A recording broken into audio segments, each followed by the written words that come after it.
নমস্কাৰ বন্ধুসকল, পুনৰ আজি এটা নতুন ভিডিঅ'ৰ সৈতে মই আপোনালোকৰ মাজলৈ আহিছোঁ। আহক তেন্তে ভিডিঅ'টো আৰম্ভ কৰোঁ। আজি মই আপোনালোকৰ মাজলৈ একেবাৰে সৰু ভিডিঅ' এটা লৈ আহিছোঁ। এতিয়াও মোৰ বাগিচাত ফুলি থকা ডালিয়া ফুলবোৰৰ ভিডিঅ' এটা আপোনালোকৰ মাজলৈ লৈ আহিছোঁ। ফুলবোৰ চালে মনটো ভাল লাগে নহয়নে? মন বেয়া লাগিলেও ফুলৰ লগত থাকিলে ফুলৰ যত্ন কৰি ফুলবোৰ চাই বহুত মনটো ভাল লাগি যায়। সেয়ে ভাবিলোঁ এই ধুনীয়া ধুনীয়া ফুলবোৰ আপোনালোকৰ মাজতো শ্বেয়াৰ কৰি দিওঁ, আপোনালোকেও ভিডিঅ'টো চাই ভাল পাওক। সেয়ে মই ভিডিঅ'টো আপোনালোকৰ মাজলৈ লৈ আহিছোঁ।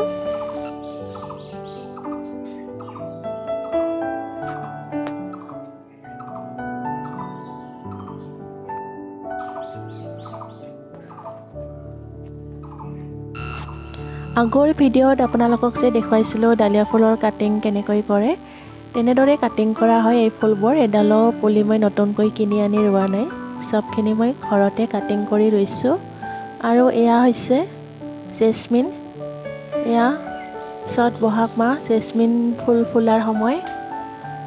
এয়া ধুনীয়াকৈ ফুলি আছে, গছজোপা লহপহীয়া হৈছে। এয়া এইটো এটা ৰঙৰ ডালিয়া ফুলি আছে। ইমান ধুনীয়া ফুলবোৰ যেতিয়া ঘৰৰ বাগিচাত ফুলি থাকিব, তেতিয়া ফুলবোৰ দেখিলে মনটো ভাল লাগে, কিবা এটা ভাল লাগে। মন বেয়া লাগি থাকিলে ফুলবোৰৰ লগত লাগি থাকিলে বহুত ভাল লাগে, মনটো ফ্ৰী ফ্ৰী লাগে।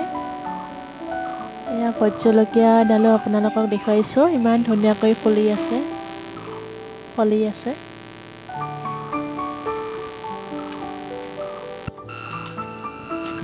এয়া এইজোপা হয়, এইখিনি টাবতে আছে, টাবত ৰোৱা, দুই এডাল মাটিত ৰোৱাও আছে। মাটিত ৰোৱাখিনি বেছি দিনলৈ ভালে থাকে। এয়া হৈছে ৰাতৰাণী, কাটিং কৰি ৰুইছোঁ। এয়া এইবোৰ ৰাতৰাণী হয়, মই কাটিং কৰি কৰি থৈছিলোঁ। এয়া চাওক, কোমলীয়া পাত ওলাইছে, জীপ ধৰিছে, আৰু এতিয়া এইবোৰ ইয়াৰ পৰা উঠাই ৰুব লাগিব বেলেগ জেগাত। আপোনালোকক পিছৰ এটা বেলেগ ভিডিঅ'ত মই কেনেদৰে ৰাতৰাণীৰ কাটিং কৰে দেখুৱাম, আপোনালোকে ভিডিঅ'বোৰ চাই থাকিব। এয়া এইটো ৰাতৰাণী হয়।